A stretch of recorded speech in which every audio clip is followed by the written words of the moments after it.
Anks, Kumar, alongside Roger Nurse here. And Roger, it's a series that's starting to look like it's in favor of the Bengals. It didn't start out that way when they were down 1-0, but since games 2 and 3, they've turned it around. Well, the second period of game 2 was huge. The Bengals outscored Elora 8-2. Being pushed around by the boards. Morissette hanging on, connects with Gillis right in front. Gillis scores 1-0.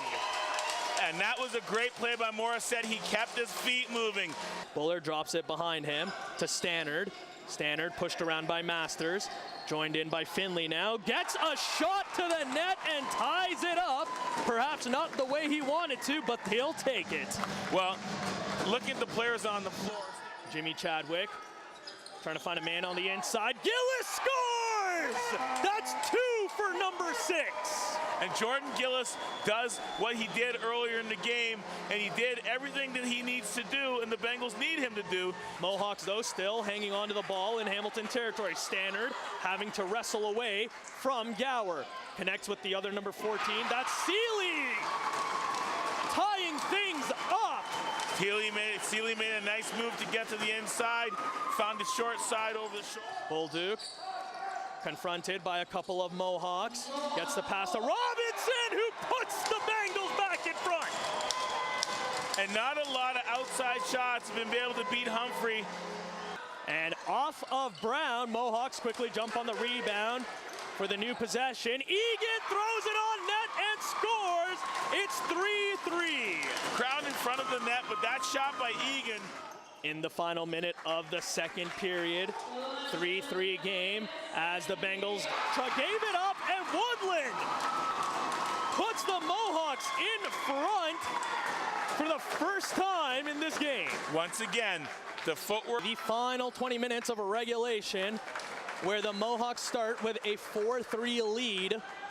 Thanks to Curtis Woodland's last-minute goal in the previous period. Mohawks with possession in Hamilton zone. Stannard brings it in. Stannard trying to connect on the inside and scores! That's Buller with the quick goal to elevate the lead 5-3.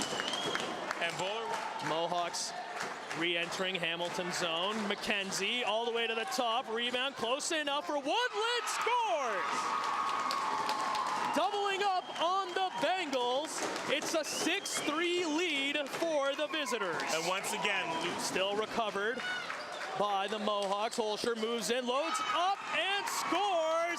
8-3 for Holscher and the Mohawks. Big shot from the top from Clayton Holscher. Bolduc to his right for Brennicke. Now to Barrett. Barrett quickly to English, scores. 8-4. And Sam English, who's been relatively quiet tonight. And it won't be the historic night that the Bengals were hoping for just yet. Mohawks stay alive for game 5. And that's what it's gonna take to determine who is moving on to the Western semifinals. It was a closer game than we may have expected. 1-1 after the first period, 4-3, just a goal separating both teams at the end of the second. But after Kurt Woodland got that go-ahead goal at the end of the second period, he continued that scoring touch on behalf of the Mohawks in the third period. How did this game get away from the Bengals when it looked like it didn't have to? For my partner, Roger Nurse, I'm Anks Kumar saying thanks for joining us for Game 4 at Dave Vanderchuk Mountain Arena. Final score, Mohawks 8 and Bengals 4. And we're headed to Game 5 this Sunday in Fergus.